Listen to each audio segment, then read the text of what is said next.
Alright then, cool. Can you see everything? Or I haven't checked. Hold on. no problem? Yes, I can. Looks great. Sound. Why did I choose that color? There we go. Right. So the first thing I will do is go over the two comps essentially. So like when you're in the games, you should always kind of like this comes from like scouting, but also like during the games you should be like thinking what are they running? How do they want to play? And then also be like, what are we running? How do we want to play? Now, obviously, the we side of things you can do from like the first second while you're sat in sport and deciding what you want to play. That's exactly what you should be discussing. Is like, well, we're on this map. It's I don't know. It's a good poke map. There's good sight lines, so we want to play pokey. Let's play this and this. That's kind of like the thought process that should go on. Okay, so looking at your comp, so obviously double bubble because we know we're doing that. So Winston Czar, that's fine. Anna, that's cool. You've got the Mercy and the Farah and the Tracer. So you're looking to go more sort of spam orientated with the pharmacy, and then have that the dive pincer element with the Monkey Tracer.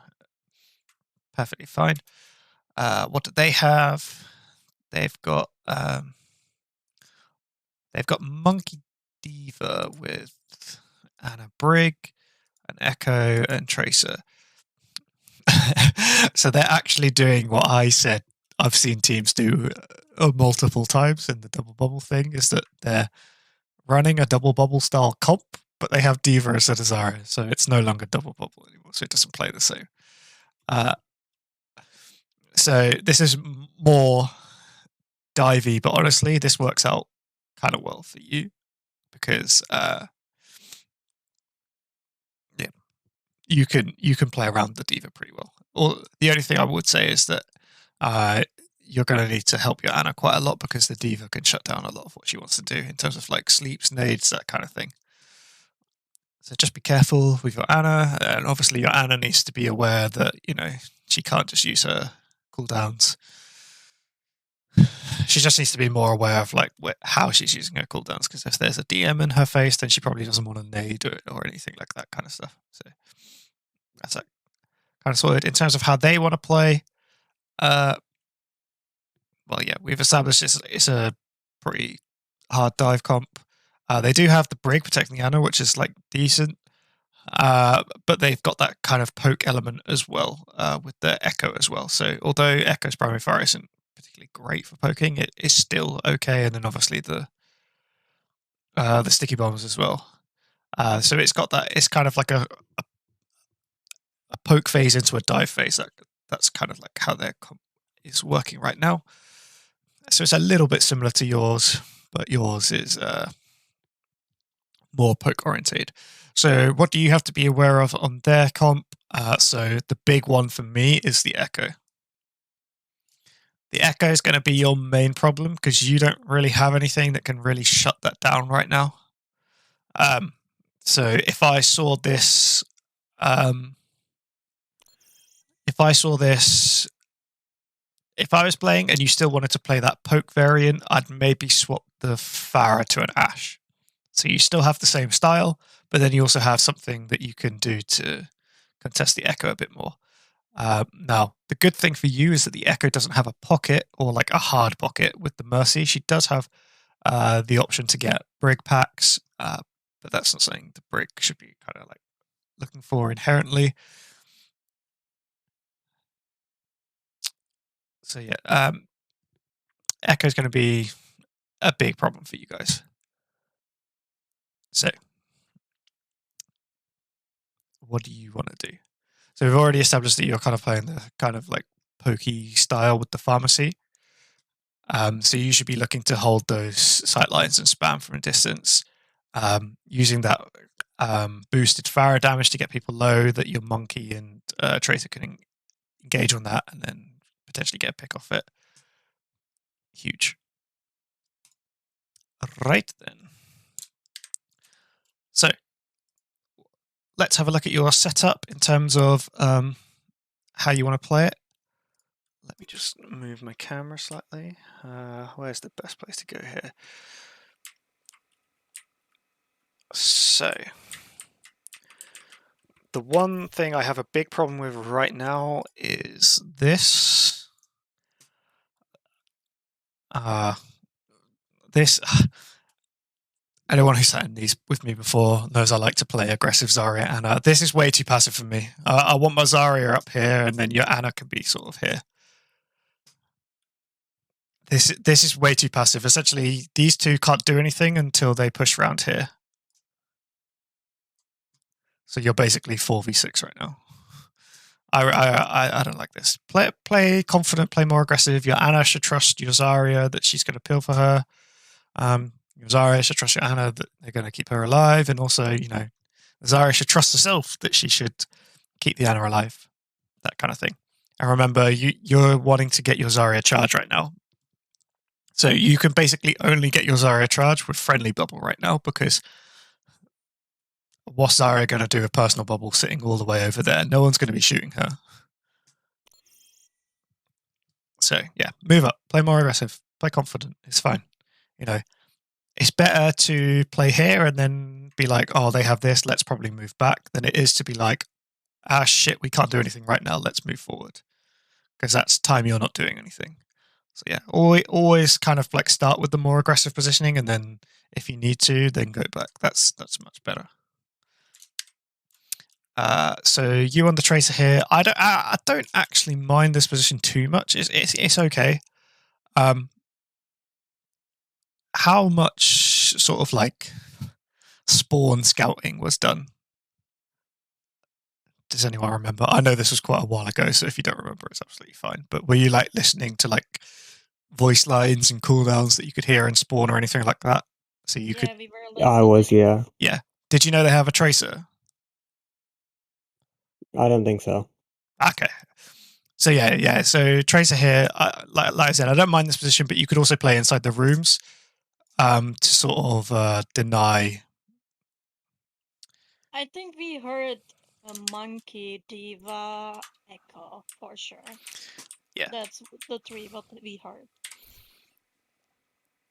Yeah, so basically this if you knew they had a tracer, she's definitely looking to do this.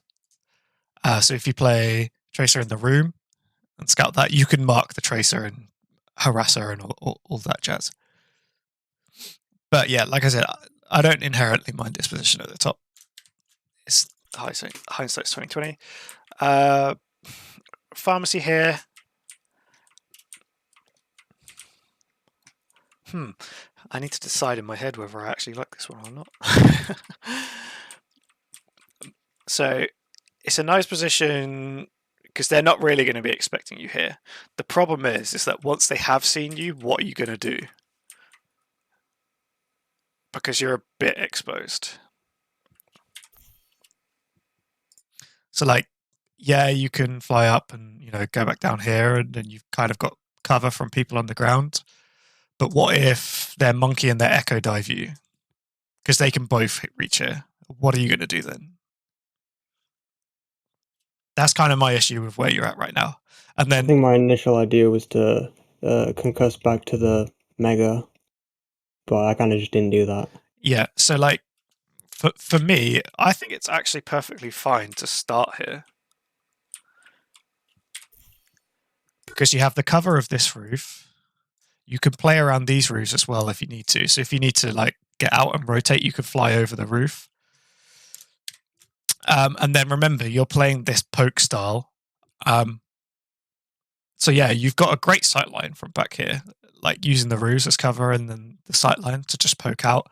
You're just literally, as soon as they come out of spawn and you're jumping up and down on this roof or something like that, you're putting out a lot of pressure because their spawn is literally right in your LOS. So they walk out the door and they're immediately under pressure.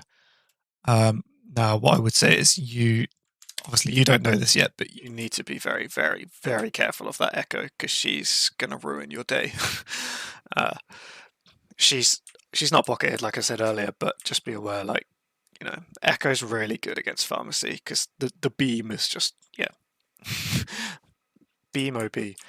But so if you're confident that you can hit her in the air, then sure. But just be aware that, you know, a few shots and some sticky bombs on you and you're basically dead because she'll just beam you down. Same with the Mercy as well. So when you're playing the Pharmacy, you should be kind of respecting each other's positioning as well. So as Farah, you don't want to be playing in positions which is going to expose your Mercy too much, because Farah deals all the damage, but Mercy's kind of the weak link in that if she dies, then you're a bit fucked. So yeah, just be a bit mindful of that. But yeah, I'd say you could start like here if you want to, and then yeah, and then change your position accordingly. So like if it turns out like they don't have anything that can mark you on the Farah and stuff like that, then yeah, absolutely come round and then take this angle and stuff like that. That's fine. It's just right now you're not giving yourself much options. That would be my thought right now. Okay, let's have a look.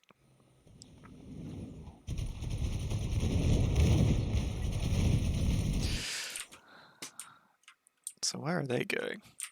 Maybe I'm going to go on this side of the map. So yeah, you're like immediately under pressure.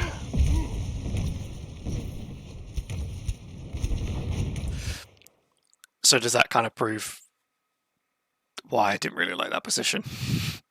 Yeah. Yeah. I didn't really expect him to be behind me either in my escape route. Yeah, I mean, like, hindsight's 2020.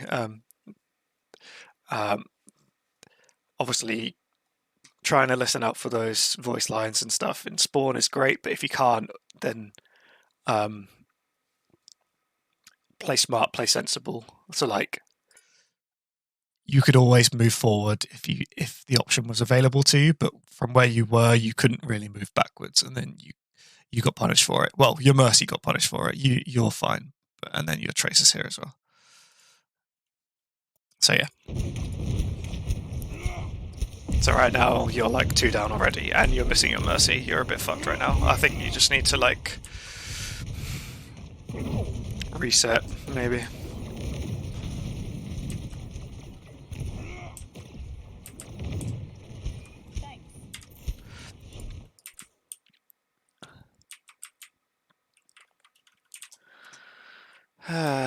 Right then.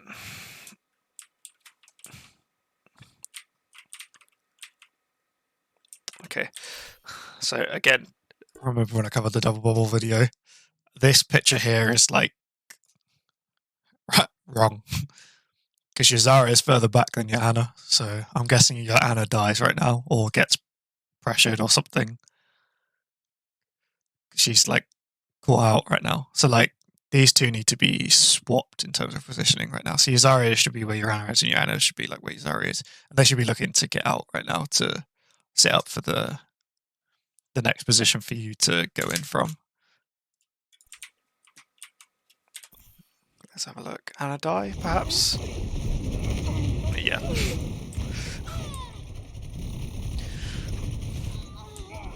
So yeah, honestly, this first point has been really bad for you. It's just like a full reset. We go again. Maybe we just give it to them, to be honest. So where do you set up here? Get the high ground. Awesome. Where do you play on Farah here? Do you remember, or? I have no idea. Where I'm expecting you to play is above these. Because you get good scouting, so you can see this side where your Tracer is, you can see the main, and you can see right side, you have nice cover, and then you can always drop back to the high ground where your team is if need be. So I like the ruse for Farah here. Your team set up on the high ground, that's fine. Your Tracer's over there on the left.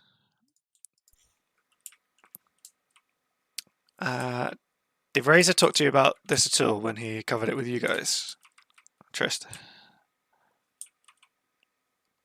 Okay. So you see where you are on Tracer right now. So you're over here. Did Razor talk to you about this at all? I think so. What did he say? I don't remember, so it probably wasn't very important. That's fine. Yeah. I think it was like, oh, good, you're controlling the lane, and then I left and joined Emmy, and I was like, oh, never mind. Oh, okay. Fair. Yeah, I don't mind either lane. So this one or this one, it's fine. I kind of prefer this one maybe for Tracer, just because you can get in and out a bit unscouted, a bit easier, and you can get behind them a bit easier. But either's fine. Yeah, just be aware that if, say, for example, you played in the right lane, then your Pharah should know that she needs to check left. That's literally the difference. I think Walder knows like where he should be, and I should not be in his lane, not the other way around. Yeah. So like your Pharah wants to play Ruse here, which is fine. But obviously the Pharah can see the left from Ruse. So it's like if you weren't playing there, then she should just know just to like keep half an eye on that. Just just in case they like rotate there, or like their Tracer goes through there, or their Echo comes around there looking for a dive on your team or something like that. But yeah, this is okay so far. Where's your Anna? Okay.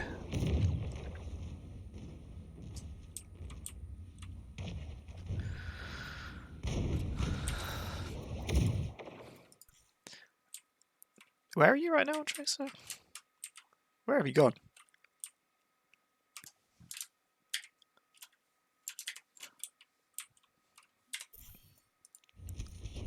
Ah, okay, you were in recall. Yeah, and then you went back to your team. Yeah, so they kind of got like the left lane. They put quite a lot of people on there though. But yeah, you could have instead of going back to your team, you could have just like gone under and like tried to harass the backline a little bit. Just make it a little bit more harder for them, because they basically just walk in and took it. But you're fine to play safe there, because 3 versus 1.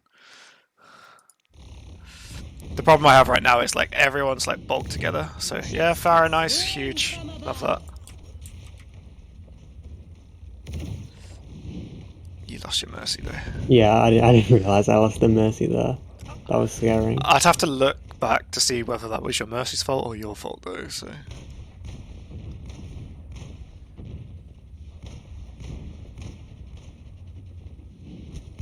Okay. Yeah, you're not using your natural cover enough on the Pharah right now. You're just out in the open. So yeah, use the natural cover a bit more. You could still spam out this D.Va from like the Ruse if you wanted to, or the juicier target is all of them over there. I kind of thought it wasn't as bad because they don't have a long hit scan to deal with me like that. So I thought I could play more aggressive instead of playing behind the roofs. Yeah, so you're right that they don't have a hit scan, but they do have Echo and they do have D.Va. Yeah, okay. Yeah. So I think, especially for R rank, I think Echo's a bit of a sleeper pick in like a pharmacy counter, but Echo's really good at dealing with pharmacy, especially if you come up against an Echo that's like actually, got a little bit of mechanics about them. It's fucking scary, honestly. Because basically all she needs to do is get you half HP and you're dead. Whereas, the hit scan player has to kill you outright and out damage that Mercy pocket at the same time. The Echo doesn't need to do that. So yeah. In this exact situation, it's fine because it's only a D.Va. But I'm just saying, like, as a general rule, use the natural cover a bit more.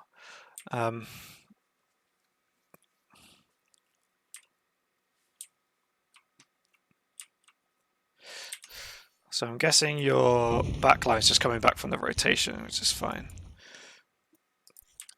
Has their rotation been scouted at all? Like, are you aware that they're over there? Does anyone remember? Like, Triss, you must have seen them. So I think I ran into them and yelled they are all left, and then we kind of took a while to react. Yeah, because it doesn't look like you're reacting to it at all. Like as a team, not you personally. I was running away from them and yelling.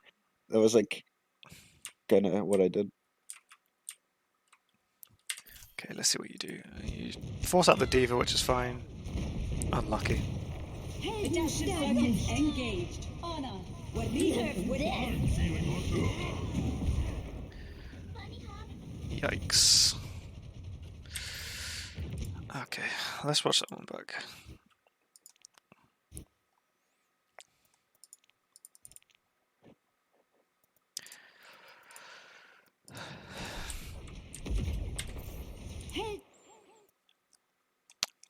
They actually coordinated this fairly well. It's a bit of an unorthodox dive, I will say, but they coordinated it fairly well because you got the echo coming in from here, and then Monkey Diva coming in like this. So it's actually all right, to be fair, for a black tier. This is actually decent. What I will say, okay, you are looking at your Anna. Do you have bubble? Okay, you've got projected.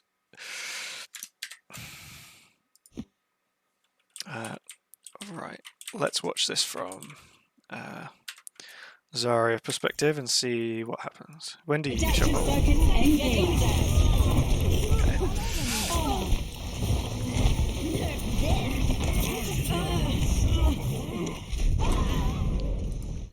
Okay, so that was like a prime example of what I spoke about in the like double bubble macro stuff. What on earth is going on my screen? Okay,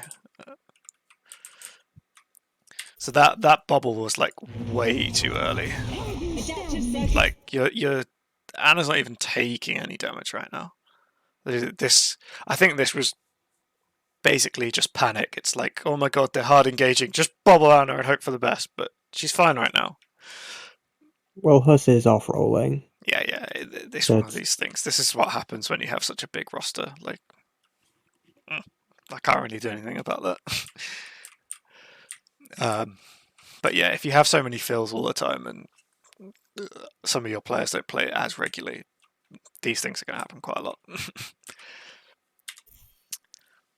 Just out of interest, had everyone that was in this scrim, had they all seen the video or been there?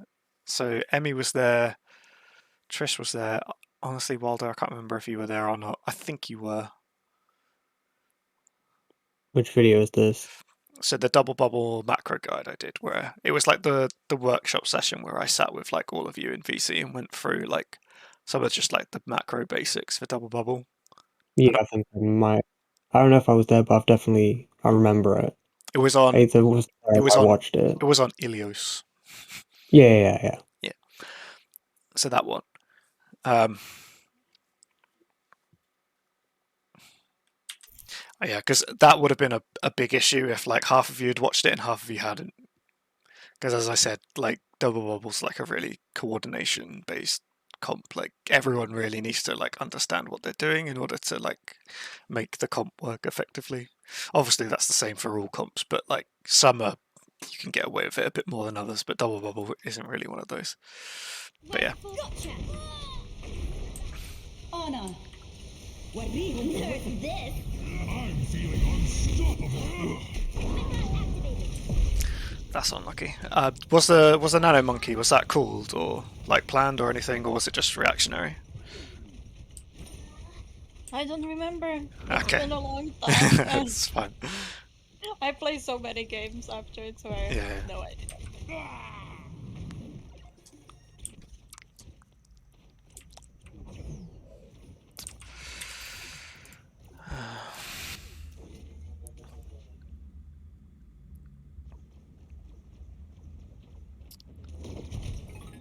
But like from the look of it, it seems like I wasn't ready for the nano. So maybe even when it was colored, so I wasn't ready. And maybe that was my thought.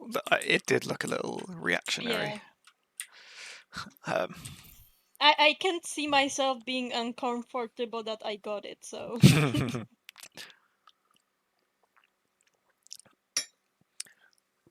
Okay. So looking at this right now, you're pretty much definitely going to need to use primal here. because they're basically going to be capping by the time you come back. So you're going to need to use that ult to give your team a bit of space to walk into and to utilize. And then also disrupt their backline as well. So give them that space with the primal, let your team walk into it, you know, get your Zarya on cart or whatever, and then start messing up these two. What is the plan right now? Because right now I don't think there is one, because everyone's kind of everywhere. So Pharmacy, you're there. Had anyone called to swap the Pharmacy at all? I don't think so.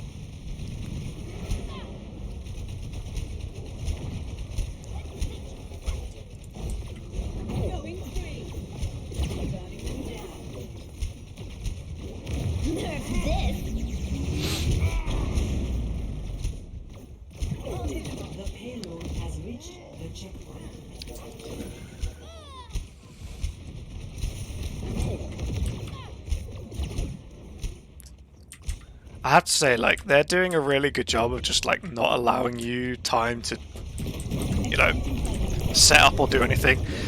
Also, but at the same time, you're also not, like, really setting up or anything like that.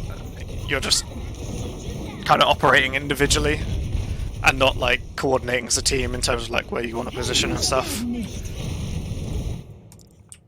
So, like, for example, like here right now, like, you're all kind of, like, taking this fight on the low ground. If this was me, I would have called like a whole regroup and been like, we have to take the high ground right now.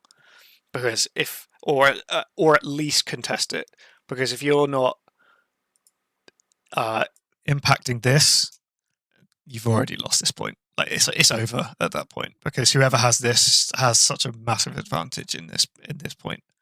And it's normally the defenders. So if the attackers get this for free, you're going to have a really hard time defending this point. So I would 100% have called for a big regroup, been like, okay, let's get people who want the high ground where they need to be, that sort of thing, and then gone from there. But like, you haven't done that. So essentially what's happened is you lost that fight over here and then went straight into another fight over here. There was no sort of like catch your breath, plan, think about what you want to do next between the fights. It was just like, lose one, go straight into the next one. And as you can see, like, I mean, they're not even really set up themselves, but they're like in transition to set up. Like, so I think their Tracer's going high ground and their Brig maybe following or something. But like, all of you are playing low ground right now.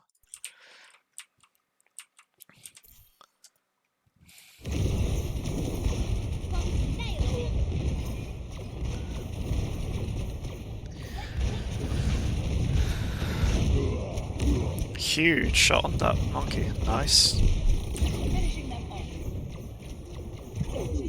Okay, yeah, your Zara and your Anna are playing a bit too. Okay, there we go. Come back together. Adaptive circuits engaged.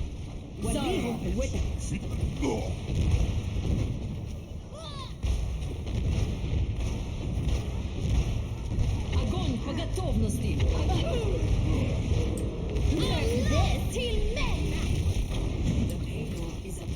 Justice.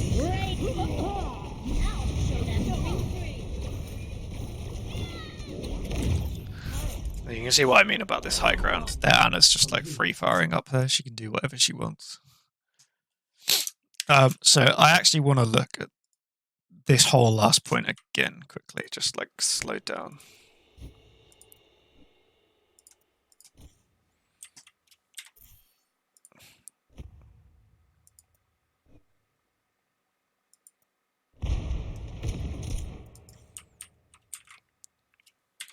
Okay, let's just play it from here and then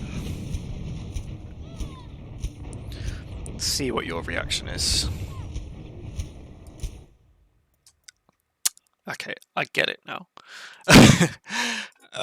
This is like cardinal sin number one. You've lost. You've got the point and you're trying to get out, you're not getting out of here. You're gonna die. So just die. Reset your spawns. Die quickly. Don't run away because you're just delaying your spawns and you're staggering yourselves right now. So I have a feeling this is why you found it so difficult to do anything and why you couldn't set up properly. So let's actually see. Like, I think they do make it out, but it they make it out, really? Yeah. Oh my god. Okay. Well, the But enemy then they're not team's set up just... high ground, so it kind of ruins our flow.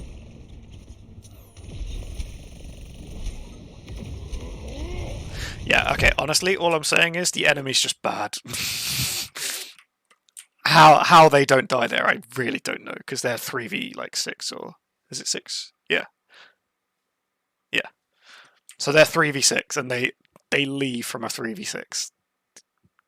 Baffling. I don't understand how they got out there. Like, the enemy team just played that really badly. But yeah, I mean, either way, you kind of got fucked from it. Because now you can't set up. So yeah, take a full regroup. Don't go in, Emmy, please.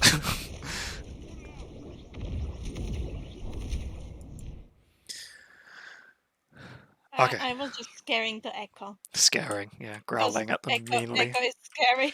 Okay, so you actually do have a win condition here. Graph Pulse, you're coming up to Nano as well, so it's not as bad as it seems. You've got Valk coming online as well. Alt tracking, what was the alt tracking like in this scrim? Does anyone remember? Again, I know it was quite a while ago, but can anyone remember? I think it was bad. Did it even happen? That's the main question. Was there even any alt tracking?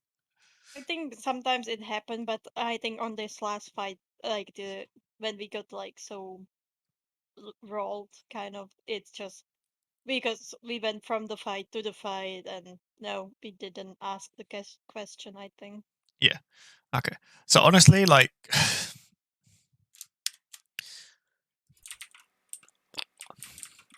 they're kind of being nice to you here in that they didn't engage on the 3 when they were alone, and then they're not engaging on the 4 now either. Or like they're not at least forcing the issue, like putting you under pressure so that you have to use resources.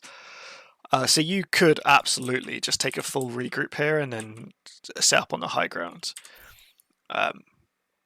So you could go up here, hold that space for your team, try and get your Zarya and Anna in position. You know, Tracer, you look like you're marking that spot, so you know you've got the right idea. Honestly, I wouldn't have the Tracer up here though, but I kind of like see your intention, so it's not that bad. You could either play the Tracer underneath to go for a flank, or she can play like on the far right, like underneath where my camera is right now. She can operate like that kind of route, but that's kind of a bit risky at times, but it's doable as long as it's like coordinated, especially with like the dives and where they're set up right now. So like, if they're playing in this like open space here, you can coordinate dives from like high ground, and then your Tracer can come in from like down here and pincer them, like, you know. So that's doable as well. But I get the thought process here on Trist, so it's not too bad.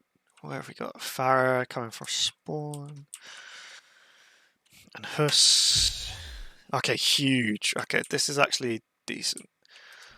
So you also got out with like really high charge. So honestly, get your Tracer in position and you could take this fight right now, to be honest, because you've got the grab, you've got the pulse. Now, I'm guessing there was no plan, so you didn't know this, like, at all.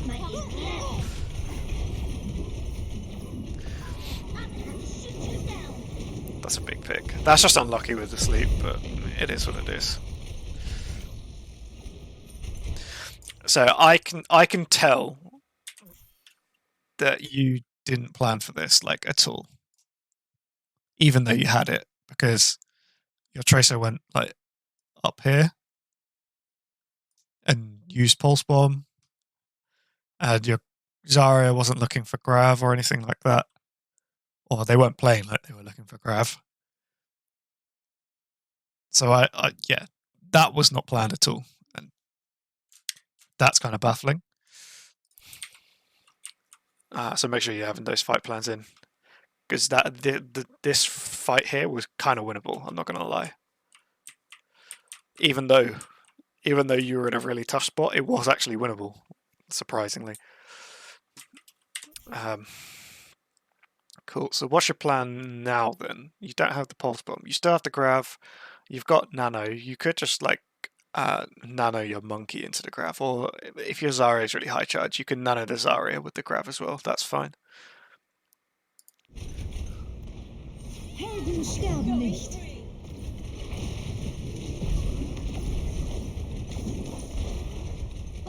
Nailed it.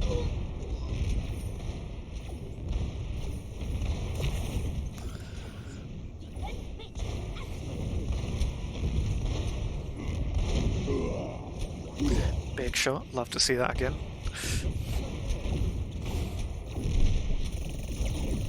So yeah, there's just absolutely no plan here.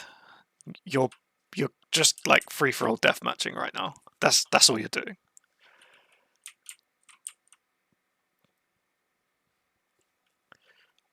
So there's no fight plan. I haven't really seen a fight plan like at all this entire round, or it doesn't look like it. Normally you can tell by the way like your team's posturing, like, and where you're positioning, like how you're trying to set up, that sort of stuff. You can normally tell that yes, there's a plan here. I can't tell that from how you're playing. So if there was a plan, either some people didn't get the memo, or like, you know, it just wasn't a well thought out or executed plan. If there was, but I highly doubt there was. Okay, so let's see the attack, because this is kind of pointless now. So honestly, defense just looked like the same old. No ult tracking, no plan. Same as every script, basically.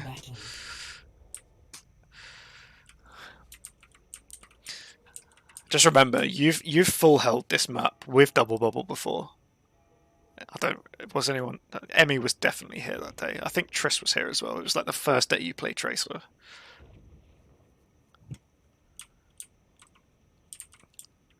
I have no idea what you're talking about. So we played this map before on double bubble, and you full held this map with double bubble, and basically I just in the interval told you where you should play and all this sort of stuff and how you should play, and you just went out and did it, which was great. But now you need to kind of be able to do that yourselves and been like, okay, we need to play like this, we need to do this sort of stuff.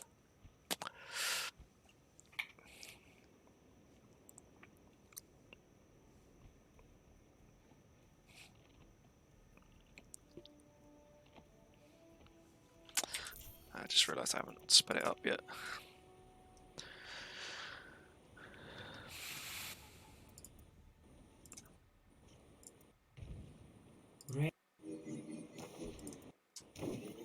Ready for battle.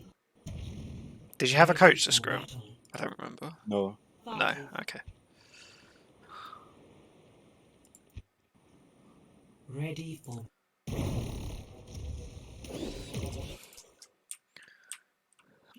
Cool, Tracer's getting set up, that's fine. Oh, okay, so you've gone to the Echo Mercy now, which is fine.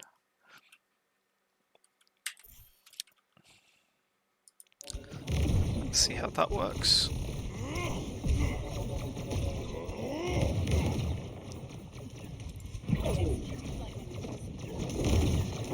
Monkey dice, what?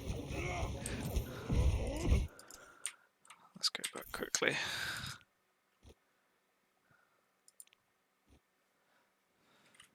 Where are you? F4.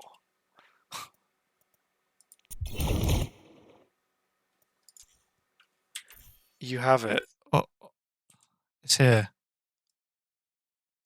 That one. The beam. You could have killed him.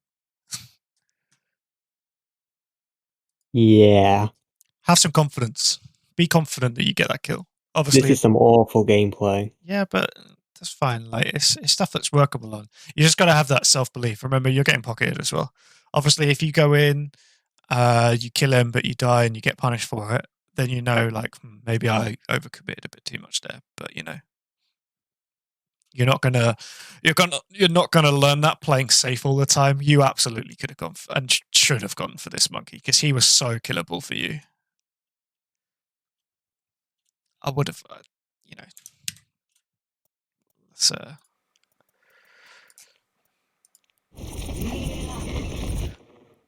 So like you could see his health bar, like you know he's half, like, but you're going away from him instead of going towards, looking to finish him off with the beam.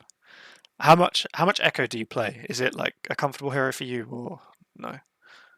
I don't play much Overwatch. But in terms of your hero pool, how high up would Echo be? Like 5th or 6th. Okay, so not too comfortable then. Okay, Yeah. that kind of makes sense, to be honest. Looking at this, yeah, absolutely. Have confidence in yourself and go for it. You could have killed that monkey easy. That would have been such a huge pick as well, massive. Okay, one thing I would say, like, you're running both echoes. You can kind of like mark their echo similar to like how the tracers mark each other, and you have the pocket as well. So if their echo is being too annoying and getting too much value, you can absolutely impact that on echo yourself. So it's kind of like when, you know, pharmacies play against each other, you always see that area duel. It kind of works a little bit the same.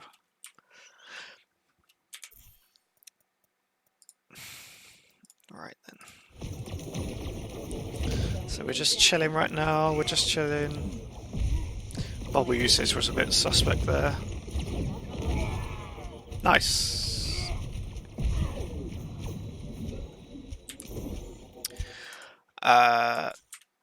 Emmy, do you remember like how the bubble calls were for you? Like, were you calling bubbles and getting them, or like what was going on? If you remember. I have no idea, but I remember that like Huss was trying like it was like we were trying. It Yeah. wasn't. Okay. Yeah. Again, It was the first time we played together, so because he's the main thing as well. yeah. It was just like, if you're not doing it, then do it. But as long as you're attempting it, then again, these things can be practiced and refined and stuff like that. The main issue is like, if you're not doing it, why not? On the start it has we like I remember it was couple first the bubbles. I was like, do you have a bubble? And I wanted to I will jump and do the 3, 2, 1, and Mhm. he do it on the like jump Mhm. without, and so then I was like jumping with it already Yeah. couple times. Yeah, I But could it was tell not. there because you got bubbled on the floor and then you jumped in, and by the time you Yeah, landed, you didn't have the bubble anymore. yeah. I remember. When we talk about it now, I remember that it happened like few times that I was like, I will jump this, and then I wanted to do 3, 2, 1, and Yeah. Okay. but I got it too Just a early. bit of a synergy thing then. You can, to be fair though, you can overcome that with comms. Obviously, it's not great to do it in the middle of a game, but when you're like picking your comps in between the rounds or like at the half time, so like when you swap from defense to attack, if you know like he's bubbling you too early, just be like, okay, for attack, this is what we're going to do. So I'm going to call bubble, I'm going to count down 3, 2, 1, and then I want you to bubble me on the 1 or like, or when I jump, or, you know, that kind of thing.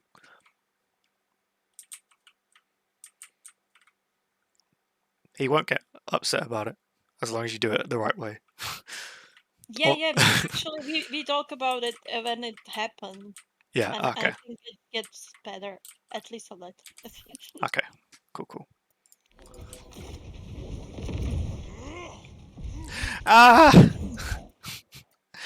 This is what we spoke about. You don't need the jump here because you can just walk. Just walk. And then you can use the jump for something else or get out if you're in trouble. So you went round and then jumped over the top, and now you don't have that cooldown. I just wanted to look cool, I guess. What if their whole team had been there? Yeah, I would die. Because do you even know who was here? No, probably not. I don't remember. Yeah, It was too long. you've probably seen the brig, and that's about it. Yeah, probably. So you don't really know what's there. So you, realistically, you could have just been jumping into their entire team, and you wouldn't have had a clue. At which point you would have been like, explosion, monkey parts flying across the map. Like, yeah. Oh, that's a very graphic. But okay. Well, it will stay in your mind now, and then you'll know not to do it again. Cool. Yeah, Trace is having a duel over there. That's fine. These things happen. It's absolutely what you should be doing.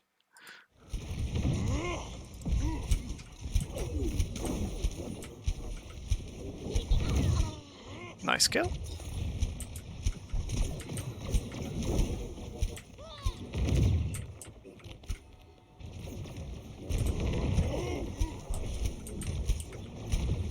The payload has reached the checkpoint. Okay, so what do you do here? This will be interesting. Because they're set up. More or less. They're getting there. But they have their tanks here in position. was interesting. Like, yeah. Adaptive circuits engaged. Diva. Okay, huge. Copy with the engage, that's fine. Nerf this. Adaptive circuits engaged. Winston. They did the same to you, and their execution was just better.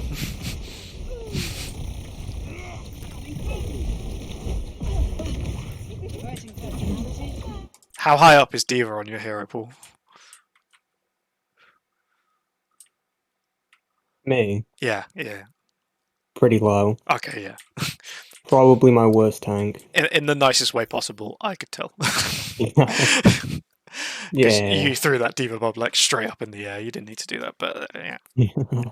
You're playing Echo, not Diva, but yeah. The idea was actually alright. Like, was that planned or was it just an accident? Because basically what happened was you copied the Devo, and as you did that, the monkey went in with you. So that was okay. Like, it was, nice. It looked like you might have spoken about it. No, I don't think so. I think it was just reactionary. Just like I saw okay, yeah. that, so I jumped to.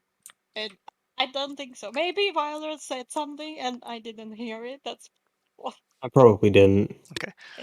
Because as the monkey, especially when your Echo copies, you want to be like either contesting that space that your Echo wants to go in so that she can build that ultimate really quick, or just like making the enemy move back so that you and your Echo can cause havoc essentially. So yeah, but essentially what you don't want to do is have your Echo copy and just go in by herself, because then that copy is just going to get melted and then you've just wasted an ultimate. So it looked okay from that point of view. Obviously the execution of it wasn't, you didn't get too much off it, and then the Diva Bomb, it was just, you flew it up in the air instead of like directing it into an area, which is again one of those things, but you said you don't really play Diva, so you're not really going to know that. And then they just did the same to you, and they just had better execution. It's one of those things. Stress pressing cart here. Again, that is actually fine, but it depends on where everyone else is.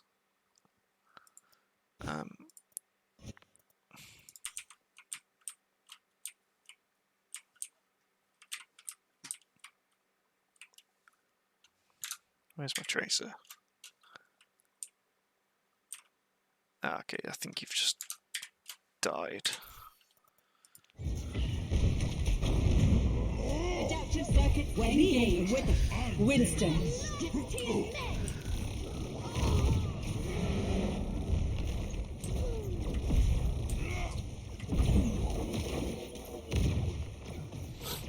Yeah, so this absolutely isn't winnable now, so you should just be... Wait for it. Cool. So that was a little bit like unlucky. unlucky. There were definitely things you could have improved there, like if that was the intention to use the copy engage, then you could have had your tracer set up to like help with that. But as you said, it looked like it was probably coincidental, which is fine. But yeah, if you are going to make a plan like that, then think about like how everyone can be involved with that.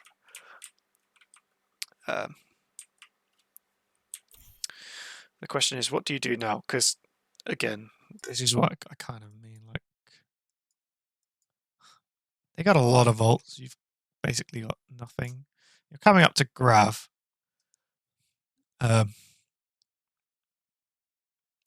So what do you want to do here?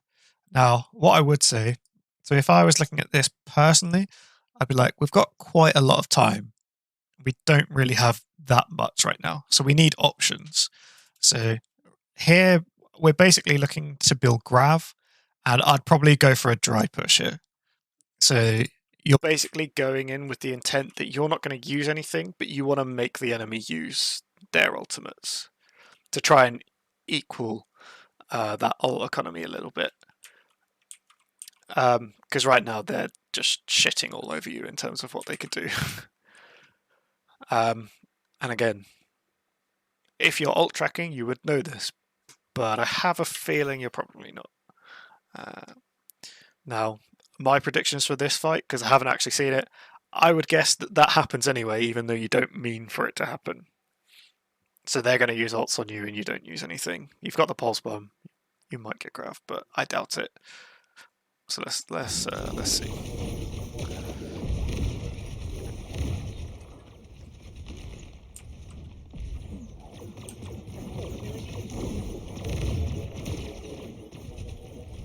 Unluckers. That's a huge anti. Yep. There comes the bomb. There comes the nano. Yep.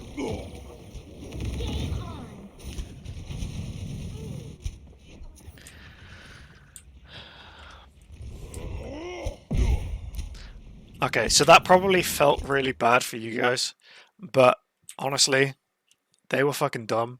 You lost your tracer and your monkey, and then they decided to commit bomb and nano. Yeah, so that worked out really well for you because they were 6v4 at that point, and you were all pretty low, so they really didn't need to commit anything. So that fight actually worked out well for you. I know you lost the fight, but that's kind of like the idea of dry pushing, is that you know you're pretty much going to lose the fight. So you want to take some of the resources that they have off the table for the next fight to give yourself more of a chance for the next fight. So now if you look, you've still got the pulse, which is excellent. You didn't use the pulse bomb last fight. You've got the Grav, so you've got the pulse Grav combo, which you could be planning. You've also got copy as well, so you could do something with that. I mean, if you're really picky about what ults you could use, you could build your nano here. Like, I know it's 65, and nano builds really quick. So you could just like take a bit of spell damage and build nano, but I wouldn't recommend that. You've got plenty of options here. What do they have? So you know they've used nano, you know they've used bomb. If you're ult tracking, you should know most of these. Like, you haven't seen Primal in ages, so you know he has that 100%. This one depends on how good you are at ult tracking. Honestly, when was the last time they copied? I can't remember. I think it was the fight before. So not... It was at the start of the fight that just ended. They used it this fight? I thought it was the one before that. I might be wrong though, but I'm not gonna lie. I think also it was the one before when you copied and they copied after. Yeah. Oh, never mind. You are right. Yeah, you are right. Well, their echo's not very good then. Yeah, so you should expect them to be close on that one. So if you're ever unsure, like you think, oh yeah, they're close to it, just assume they have it. Because then you'll know for like the next two fights, yes, they have this. Because if you don't see them use it that fight that you're going into, then you know for definite they have it the next fight. And then the rest you should know. Like these are all low enough that you should know. Tracer, your tracers have been dueling like pretty much the entire map. So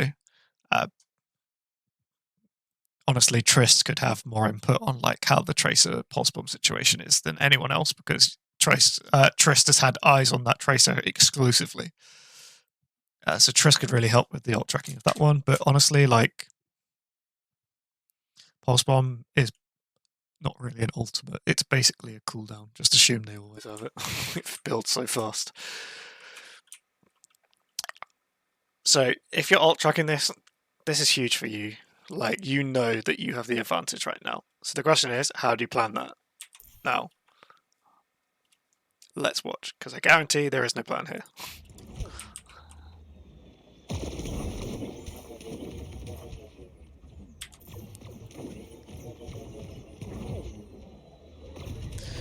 Okay.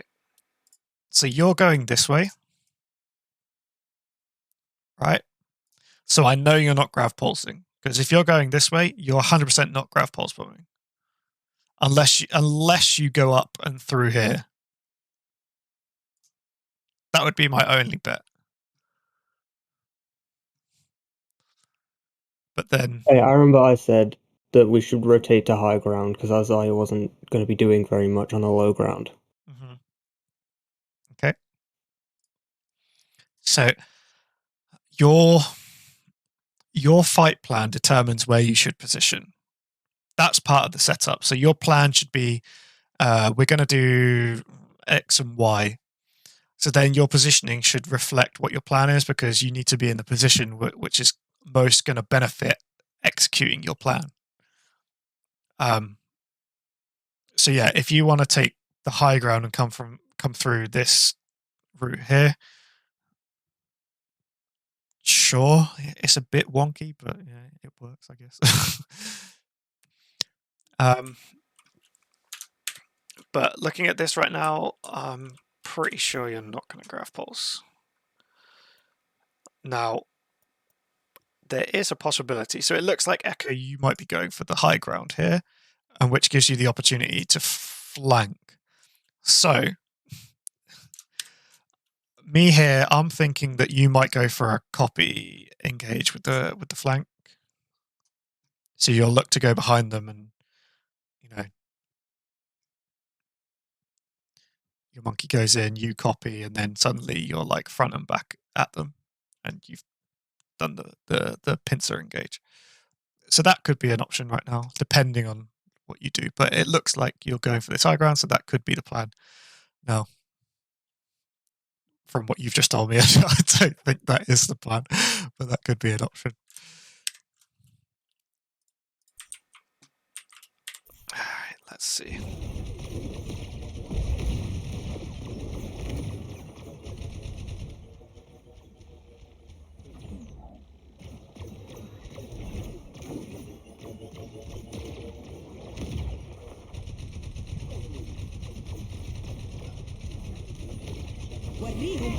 I'm feeling unstoppable.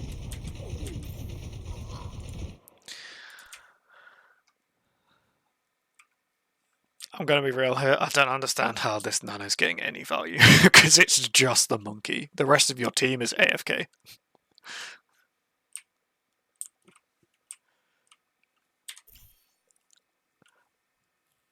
This comes with playing the D.Va though instead of the Tsar here. But yeah, I don't really know how you're not dead right now. Also, what is their brig doing? Does anyone know how this happened? Because I'm not gonna lie, I didn't see it until now. I have no idea. Yeah. Okay, honestly, if someone's seen her, fucking kill her, man. Like, she's by herself. So the fact that this nanomonkey's got value. Ah, okay, she was up top. I thought she was on the low ground from where it looked like there.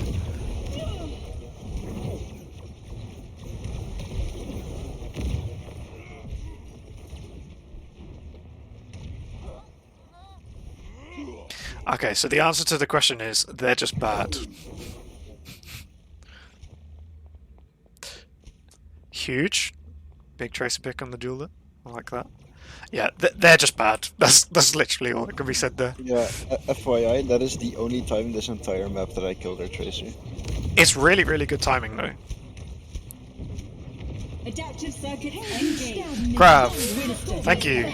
Adaptive circuits engaged. We didn't do anything with it though.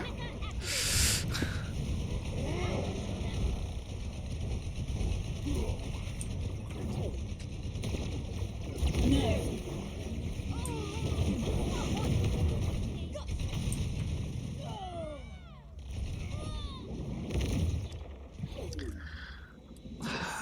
And there I wasted pulse because I wasn't paying attention, so I didn't know our team died. Did anyone call that fight was won or lost though? Yeah, I We called it like the Probably. exact instant that we used polls. Okay. It was Yeah, I just bad pressed you timing, when I I was think. like, bad fight lost, die, and I was like, oh, oops. So you only call it when you pulse. That was too late. Well, It was like at I the also exact same shouldn't have time. pulsed. I Yeah, should pay attention to the kill feed more. But, Yeah, you are right, but from a macro team perspective, that call was way too late.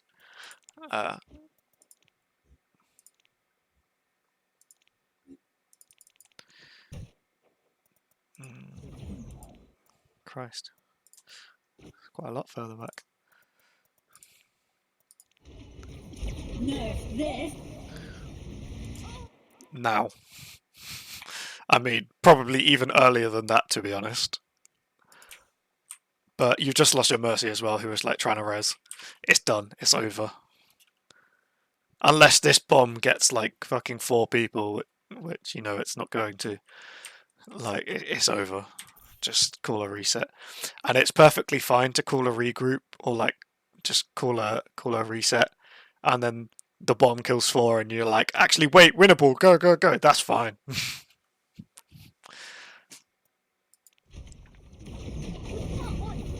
But yeah, so like this call should have happened like ages ago.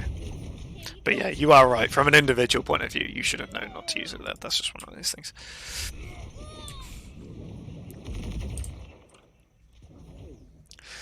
So yeah, make sure that call comes in like early if you're going to do it.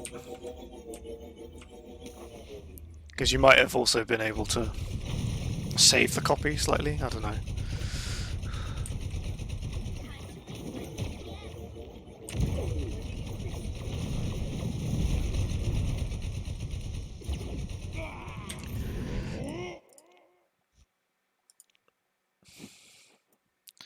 I want to see that one again.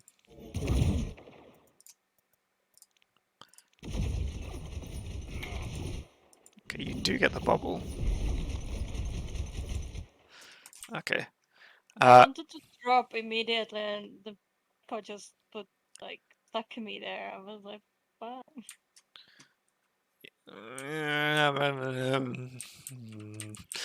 Nah, I think you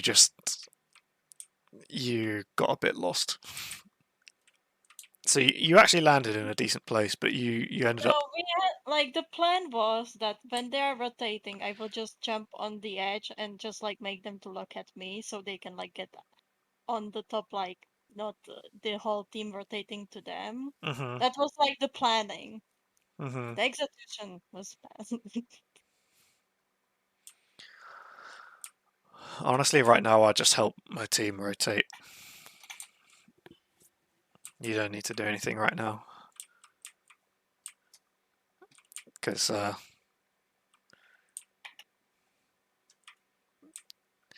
I'm guessing you get stuck here. Like how long's left? Yeah. Yeah, so you lose this fight. This is why. So you lost this fight before a team fight had even taken place. So again, this comes back to playing to stay alive, all this sort of stuff. Like, just set up for the next fight.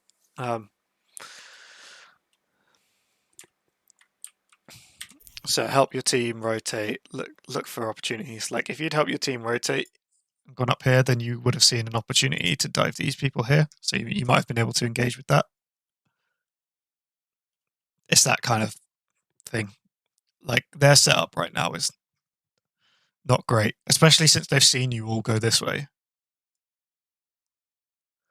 They've seen you all go through here, and they haven't reacted to it. You've basically just covered their mistake by throwing your face in there as well.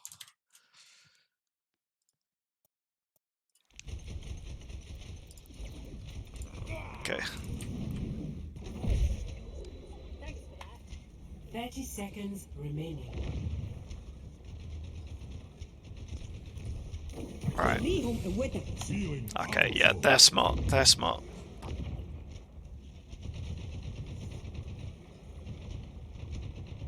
10 seconds remaining.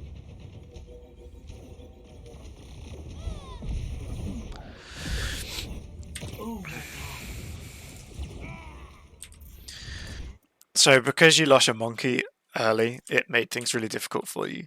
Now, it was still doable, but what you needed to have done was to call a regroup and just said, like, Tracer, you're going to need to touch cart for us. So then your Tracer could have started getting into position so that once that 3-second mark came around, the Tracer could go touch point to force OT and then get out. And then your team would have been ready to go in. So they played that well, to be fair, because you kind of just grouped here, which is not, like, it's not even remotely far enough out.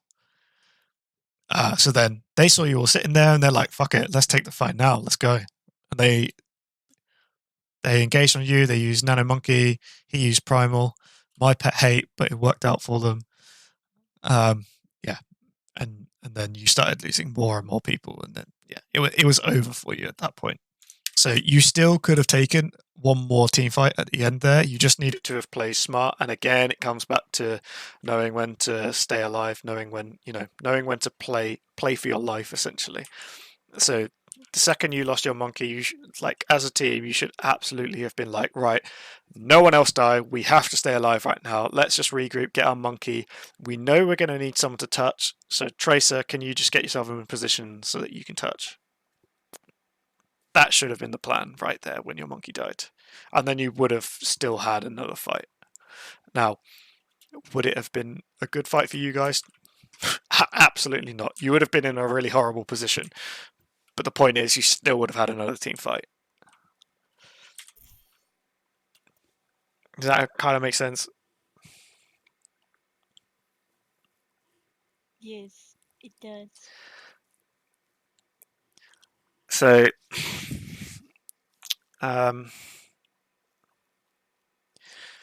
again, looking at this, it seems like all the old favourites are just creeping in still. So no ult tracking, no fight planning, and then the knowing when to stay alive again. So these three are just recurring themes from like all your scrims, every single one. Now, I will say the ult tracking and the fight planning they get better over the course of a scrim if I'm there and I tell you, you need to be doing this and this.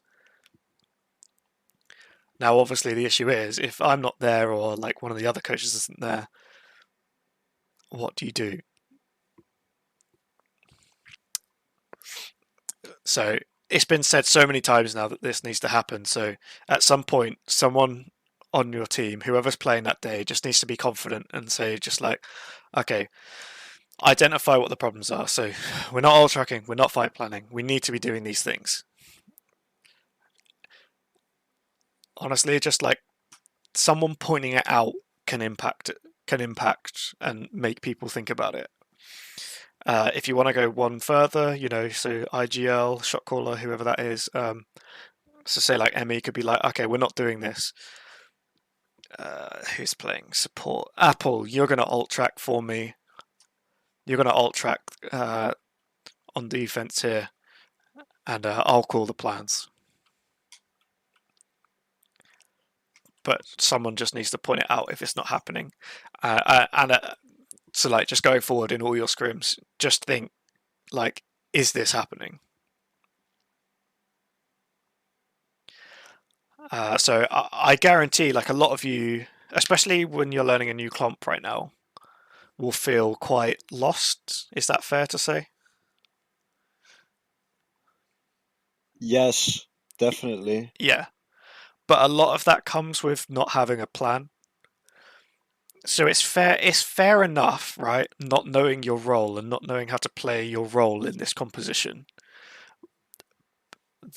Those things we can tidy up in like VOD reviews and stuff, because I could be like, okay, you need to be playing here and here. But if you're not having the fight plans, then you're completely lost, because not only do you not understand how to play your role, but then you also don't know what your team wants to do. So then you don't know what to do because you don't know like what your team wants to do. So it's like a double whammy effect almost of like people just don't know. So absolutely keep making the plans, because these are the things that are going to win you games. Well, win you team fights and then obviously win you games. And then obviously if you're feeling a bit lost, it's going to help with that, because at least people then know, okay, this fight we're going to do this. Now, the execution of that is entirely down to you guys, and it might be like, I don't know. So I called the Grav Pulse plan a couple of times in this review. So you could have called the Grav Pulse plan. So Hus on the Zarya and Trist on the Tracer would have been like, okay, we're going to do this. We're going to Grav and Pulse, and then Trist could have been playing a position to Pulse, and he comes in and it gets eaten by the D.Va or something. That's most likely like a positional thing. But the fact is the intent was there and you knew what the plan was, so you tried to execute it. The execution we can tidy up, like no problem. The problem is right now is that you're kind of like bashing your heads against a brick wall, because you're not having plans, so you don't know what to do, and then you're also not identifying what the problems are. Does that kind of make sense? Yeah. Yes. Okay. So in terms of like actual double bubble stuff here, what could you have done?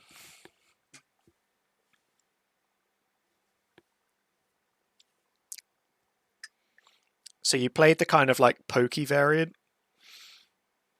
So like you spam and poke out and then you go once someone's low, that kind of thing. What else could you have done?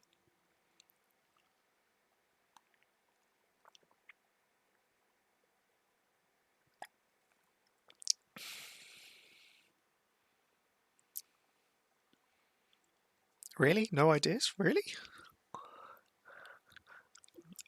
Suggest something. Even if you think it's stupid, just suggest it. I don't care. I'm tired today, but timing our engages so it's at the same time, because we were like with the echo copy, it was luck there, or Yeah. follow up. It could have been like called and do it like Yeah. Those are intention. like macro things. Obviously, the macro things are gonna, at the end of the day, be the thing that's gonna have the biggest impact. And that's why they're called macro. But in terms of like compositionally wise, say like you played the poke variant here and it wasn't really working out for you. What could you have done? Like what could you have done with your team comp that could have changed things up a little bit? We could switch Yes. to flyer. So you're already running fire. So you played Farah and you played Echo. So you had flyer. No, I'm saying that the flyer we could switch them up. Okay, yeah. So what could you have switched it to then? Like what playstyle would you have preferred to have played?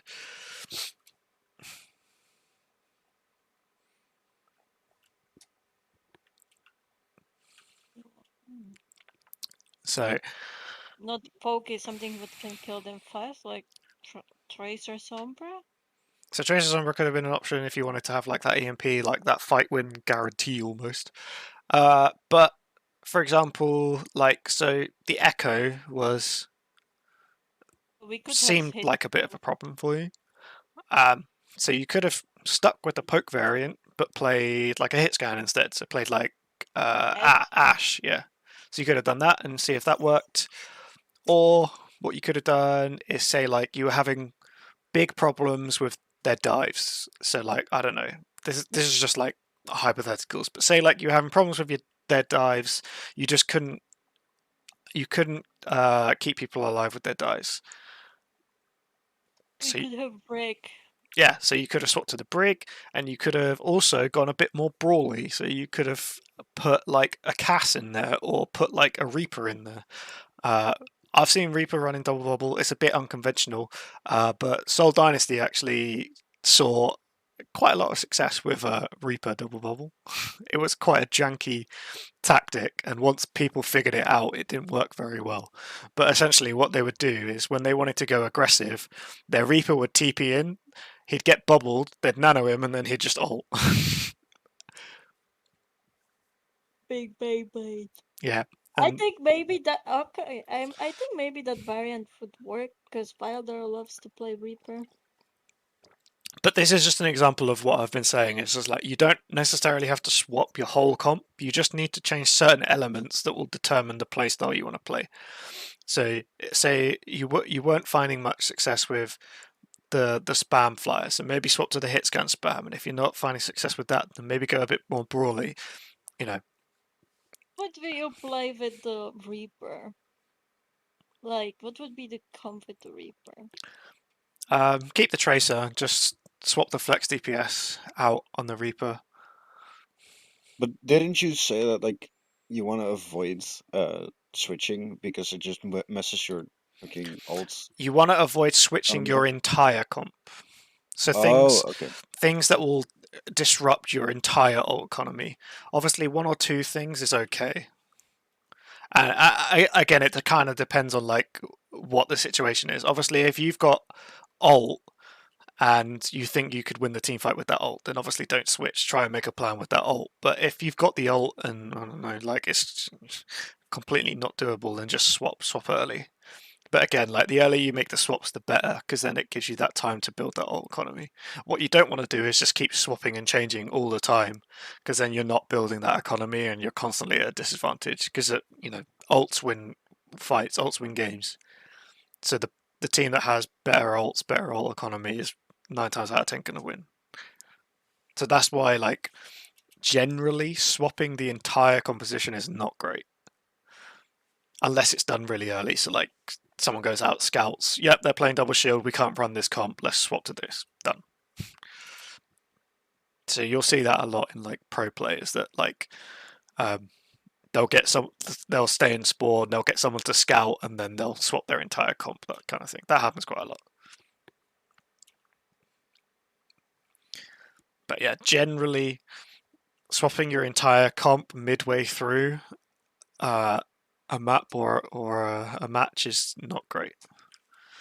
Again, it's all situational. Like sometimes you have to and you have to take the hit, but generally there are ways around it, and it's going to be like changing your playstyle as opposed to like your actual composition.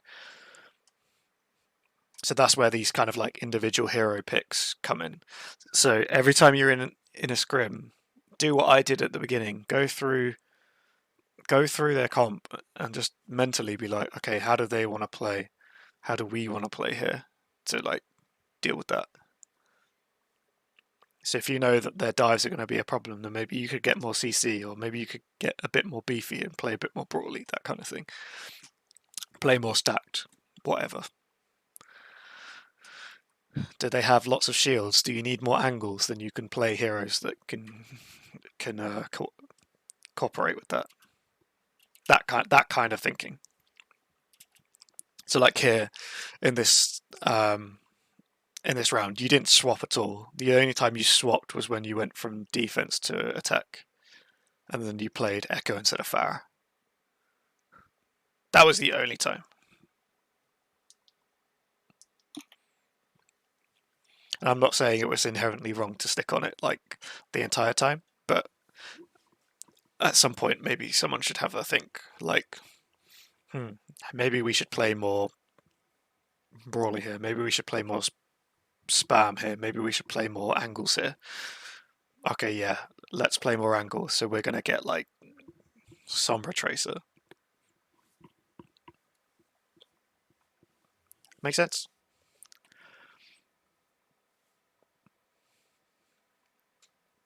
I think it makes Yeah. sense when you're saying now. Yeah, I know. It's just practice. Like,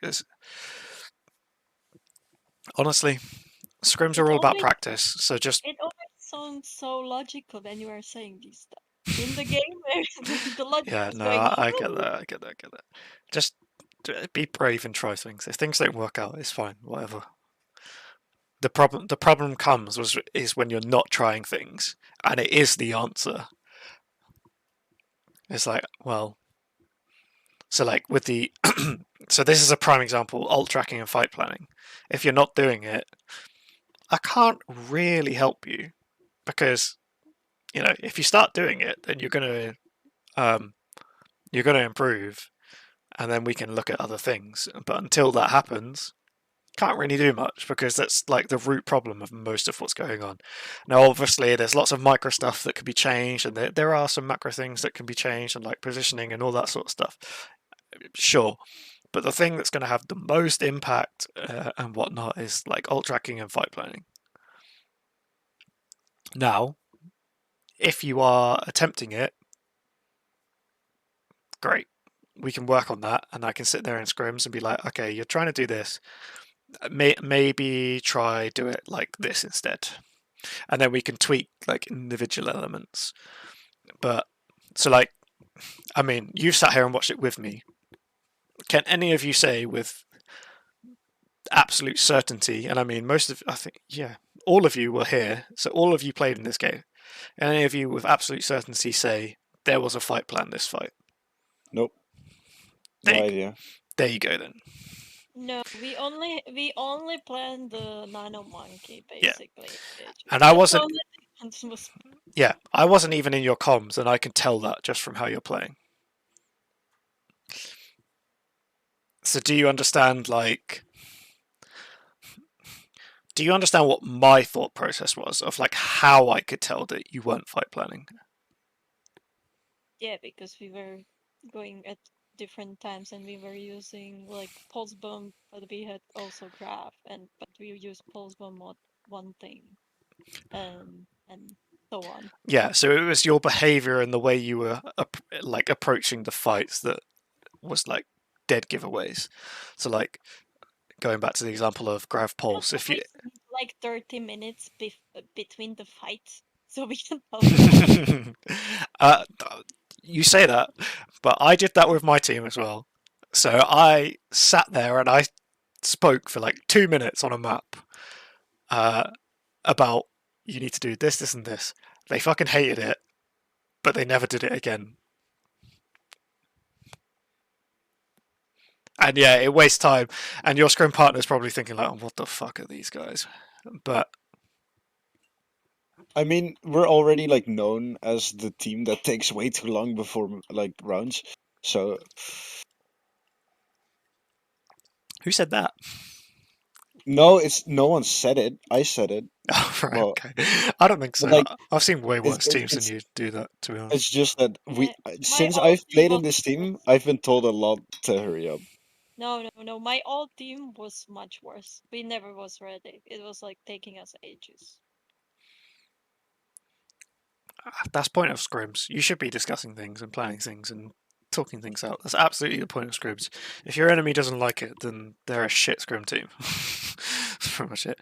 And obviously, there is a bit of like, okay, you're slightly taking the piss now. Like, if you're taking 15 minutes between maps, then yeah, probably people aren't going to like that. But like, you know. But 10 minutes is okay. Yeah, like 5 minutes to talk things out is perfectly fine.